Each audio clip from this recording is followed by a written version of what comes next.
नमस्कार बंधुगण, आपण माने समस्ते जानिथिबे जे झुंटिया नारी मानकर सबु अलंकार मध्यरु गोटे अलंकार होइथाए जहाकू पिंधिले स्त्री लोक मानकर पादर सौंदर्य बढ़ी थाए।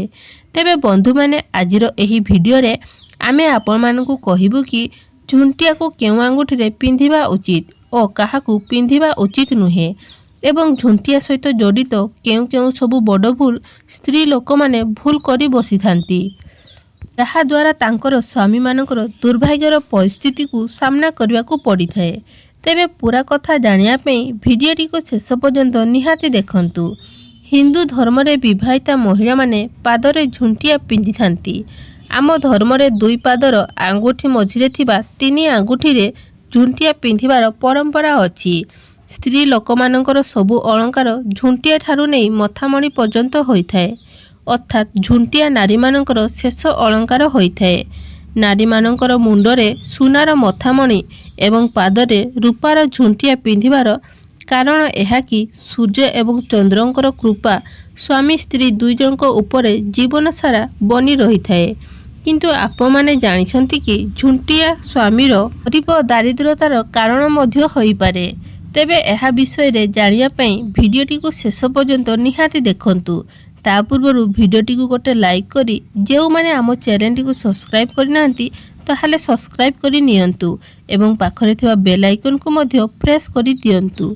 बंधु माने जदि आपण भी चाहुचंती माँ लक्ष्मी कृपा पाइबा पई तेबे एही सबु कथा को ध्यान रखिबे। मो हिंदू धर्म रे बाहाघर परे परे स्त्री लोक माने पादर आंगुठी रे झुंटिया पिंधि थांती एवं झुंटिया पिंधिबा केवल एही कथार प्रतीक नुहे कि से जणे विवाहिता अटंती, बरम एहा कि एहा द्वारा नारी मानकर मासिक चक्र नियम होइथाए। तेबे चालंतु जानिबा कि झुंटिया केउ आंगुठी रे पिंधिबा उचित।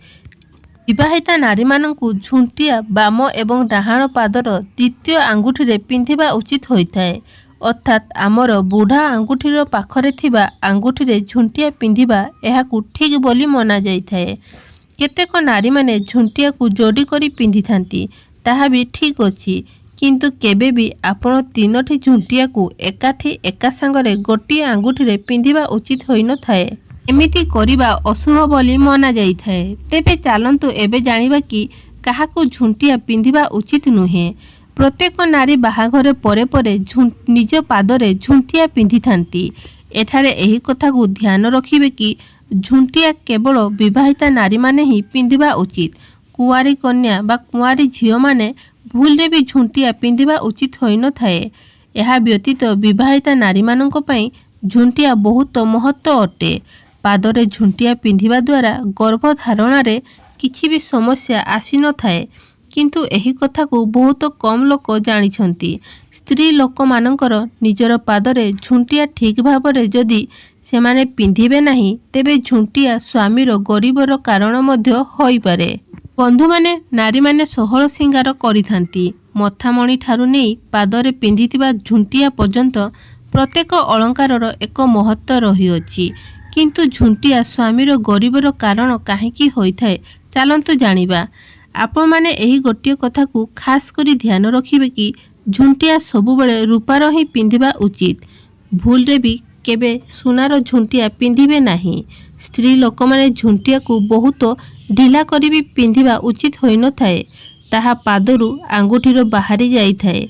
एही कथा को खास करी ध्यान रखिबे जे आपनकर निजर बा निजे पिंधुथिबा झुंटिया को केबे भी अन्य काहाकू देबे नाही। एमिति करिबा द्वारा आपनकर स्वामींकर अमंगल एवं दारिद्रतार सांघातिक परिस्थिति को देखिबा को पड़ी थाए। तो एमिति भूल आपण केबे भी करिबे नाही। आपण एहा सहित गोटिए कथा ध्यान रखिबे जे पादरे पाउजी एवं झुंटिया घुंगुर वाला पिंधिबा उचित होइथाए, काहेकि ना घुंगुरर शब्द रे माता लक्ष्मी प्रसन्न होइथांती एवं एमिति घरे माता लक्ष्मी बास करिथांती। जदि आपनकर स्वामींकर प्रत्येक कार्य जदि असफलता मिलुछि एवं आपनकर स्वामींकर आर्थिक परिस्थिति को सामना करने को पड़ुछि, तो केबे भी झुंटिया नी नुहे, बरम आहुरी किसी जिनिसर सावधान मध्य आपनकू रखिबा को पड़िबो।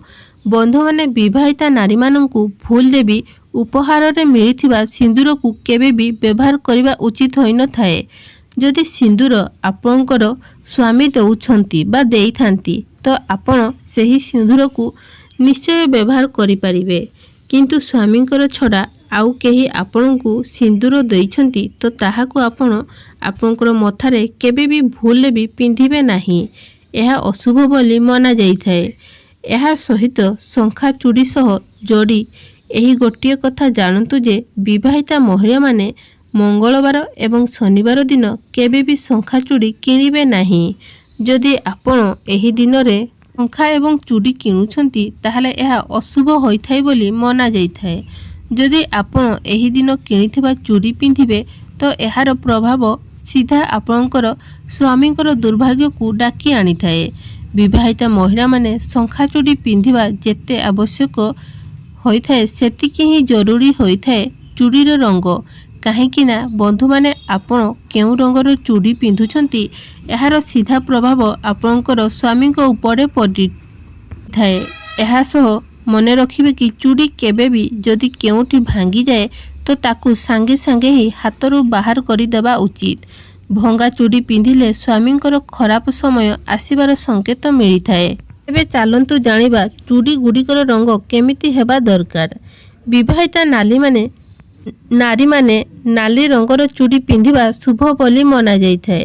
ଏହାଦ୍ୱାରା ଆପଣଙ୍କର ସ୍ୱାମୀଙ୍କର ଜୀବନରେ ଶୁଭ ସମୟ ଆସିବାକୁ ଦେଖିବାକୁ ମିଳିଥାଏ ଏବଂ ସ୍ୱାମୀଙ୍କର ଲମ୍ବା ଆୟୁଷ ପାଇଁ ମଧ୍ୟ ଶୁଭ ହୋଇଥାଏ ଏବଂ ସ୍ୱାମୀ ସ୍ତ୍ରୀଙ୍କ ମଧ୍ୟରେ ଭଲ ପାଇବା ବଢ଼ିଥାଏ।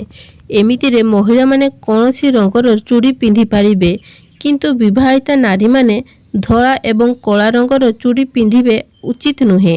ଧଳା ଏବଂ କଳା ରଙ୍ଗର ଚୁଡ଼ି ପିନ୍ଧିଲେ ବିବାହିତା ମହିଳାମାନଙ୍କ ପାଇଁ ଅଶୁଭ ହୋଇଥାଏ ଏବଂ ଏହା ଖରାପ ଭାଗ୍ୟର ନେଇ ଆସିଥାଏ ଏବଂ ଏହାର ନକାରାତ୍ମକ ପ୍ରଭାବ ଆପଣଙ୍କର ସ୍ୱାମୀଙ୍କ ଉପରେ ପଡ଼ିଥାଏ। ଯେଉଁ ମହିଳାମାନେ ଧଳା ଏବଂ କଳା ରଙ୍ଗର ଚୁଡ଼ି ପିନ୍ଧିଥାନ୍ତି ତ ତାଙ୍କର ସ୍ୱାମୀଙ୍କର ଜୀବନରେ ଦୁର୍ଭାଗ୍ୟ ଆସିଥାଏ।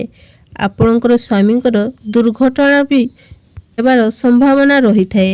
ସେଥିପାଇଁ ପ୍ରତ୍ୟେକ ନାରୀମାନେ ଏହିସବୁ କଥାକୁ ଧ୍ୟାନ ରଖିବା ଉଚିତ। ତେବେ ବନ୍ଧୁମାନେ ଆଶା କରୁଛି ଭିଡ଼ିଓଟି ଆପଣମାନଙ୍କୁ ଭଲ ଲାଗିଥିବ। ଭିଡ଼ିଓଟି ଯଦି ଭଲ ଲାଗିଥାଏ ତାହେଲେ ଭିଡ଼ିଓଟିକୁ ଗୋଟେ ଲାଇକ୍ କରି ଆମ ଚ୍ୟାନେଲଟିକୁ ନିହାତି ସବସ୍କ୍ରାଇବ୍ କରିଦିଅନ୍ତୁ।